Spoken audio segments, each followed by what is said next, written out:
SSC 2026 finance ও banking এর special suggestion. দেখো আমরা এখানে গুরুত্বপূর্ণ বাছাই করে এমসিকিউ গুলা রাখছি শর্ট সিলেবাস অনুযায়ী, যেগুলো শর্ট সিলেবাসে তোমাদের অধ্যায় রয়েছে সেই অধ্যায় থেকে। তো তোমরা কি করবা, এগুলো অত্যন্ত গুরুত্বপূর্ণ, তোমরা ভালো করে শিখে যাবে পরীক্ষায় যেন 30টা এমসিকিউ এর মধ্যে 30টা এমসিকিউ কমন পাও।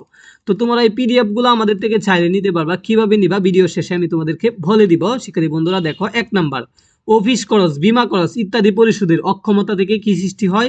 ব্যবসায়িক ঝুঁকি সৃষ্টি হয়ে থাকে। ঠিক আছে, কোন ক্ষেত্রে ব্যবসা প্রতিষ্ঠানের ঝুঁকির তাৎপর্যপূর্ণ ভূমিকা রেখেছে? সিদ্ধান্ত গ্রহণের ক্ষেত্রে ঝুঁকির পরিমাণ করা যায়, এটার উত্তর প্রথমটা এবং দ্বিতীয়টা সঠিক। বিভিন্ন কৌশল অবলম্বন করে তারপরে সঠিক পরিকল্পনা করে কি করা যায়?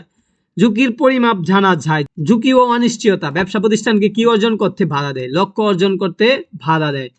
প্রত্যাশিত ও প্রাপ্ত ফলাফল বিচ্যুতি থেকে কি সৃষ্টি হয়? হ্যাঁ, ঝুঁকি সৃষ্টি হয়। কোনটি থেকে ঝুঁকির সৃষ্টি হয়? অনিশ্চয়তা থেকে শিক্ষার্থী বন্ধুরা কি সৃষ্টি হয়ে থাকে? ঝুঁকি সৃষ্টি হয়ে থাকে। এরপর দেখো, অনিশ্চয়তার কারণে ব্যবসা প্রতিষ্ঠানে প্রত্যাশিত ফলাফলের চেয়ে কম বেশি হয়ে থাকে। ব্যবসা প্রতিষ্ঠানে বিভিন্ন সিদ্ধান্ত প্রকৃত ফলাফল প্রত্যাশিত ফলাফলের চেয়ে ভিন্ন সম্ভাবনাকে কি বলা হয়ে থাকে? ঝুঁকি বলা হয়ে থাকে। এরপর দেখো, প্রত্যাশার বাইরে কোনো কিছু ঘটার সম্ভাবনাকে কি বলে? ঝুঁকি বলে।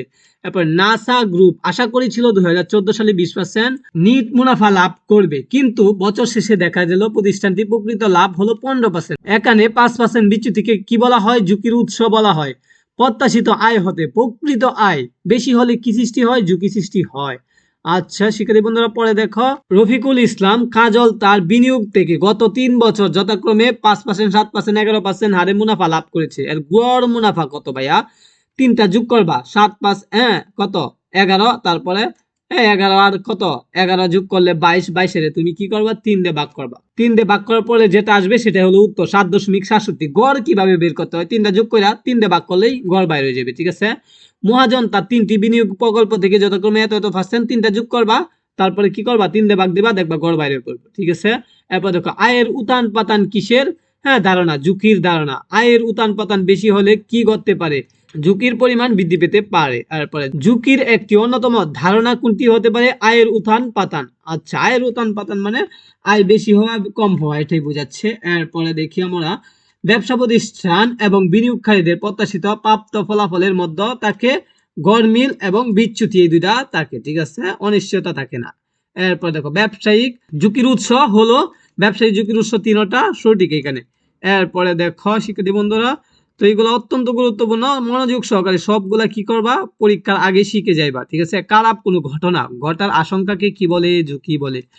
আচ্ছা, পরে দেখি আমরা, বিভিন্ন কৌশল প্রয়োগ করে ঝুঁকির পরিমাণ কমানো যায়। কৌশল প্রয়োগ করে কি করা যায়? ঝুঁকির পরিমাণ কমানো যায়। এর জন্য যুক্তিযুক্ত কারণ কোনটি হতে পারে? ঝুঁকি অনিশ্চয়তা পরিমাণযোগ্য অংশ হতে পারে। এরপরে দেখো, বিভিন্ন কৌশল প্রয়োগ করে কোনটির পরিমাণ কমানো যায়? ঝুঁকির পরিমাণ কমানো যায়। বিভিন্ন কৌশল প্রয়োগ করে কি করা যায়?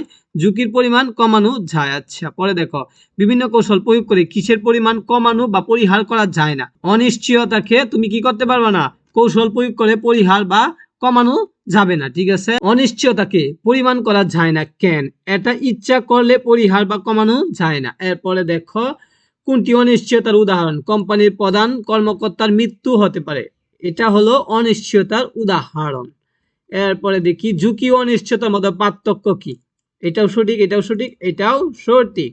এরপরে দেখো শিক্ষার্থী বন্ধুরা, এইভাবে উদ্দীপক দিবে, দিয়া বলবে প্রথমটা এবং দ্বিতীয়টা উত্তর দেওয়ার জন্য তোমাকে কি করতে হবে? উদ্দীপকের আলোকে 2টা উত্তর দিতে হবে।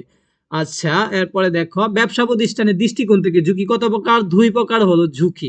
ঠিক আছে, এরপর দেখো, নিচের কোনটি ব্যবসা প্রতিষ্ঠানের দৃষ্টিকোণ থেকে ঝুঁকির উৎস? আর্থিক, আর্থিক ঝুঁকি। পরিচালনা ব্যয় কোনটি? পুরাতন বাড়ি মেরামত করা পরিচালনা ব্যয়। খরচ পরিশোধের অক্ষমতা থেকে কি সৃষ্টি হয়? ব্যবসায়িক ঝুঁকি সৃষ্টি হয়ে থাকে। পরিচালনা খরচ পরিশোধের অক্ষমতা থেকে সৃষ্টি হয় ব্যবসায়িক ঝুঁকি। আচ্ছা, ব্যবসায়িক ঝুঁকি উৎস কোনটি? বিক্রয় আয়ে অস্থিতিশীলতা। আচ্ছা, পরে দেখো, পরিচালনা ব্যয় কোনো খরচ বেশি হলে ব্যবসায়িক ঝুঁকি সৃষ্টি হয়, স্থায়ী খরচ বেশি হলে ব্যবসায়িক ঝুঁকি সৃষ্টি হবে। তো তোমরা এগুলো মনোযোগ সহকারে শিখবা। আর যারা এই পিডিএফ গুলা নিতে চাও তোমরা কি করবা? ডেসক্রিপশনে, চ্যানেলে ঢুকে ডেসক্রিপশনে দেখবা হোয়াটসঅ্যাপ নাম্বার দেওয়া আছে, হোয়াটসঅ্যাপে যোগাযোগ করতে পারো। সকলকে ধন্যবাদ ভিডিওটি দেখার জন্য।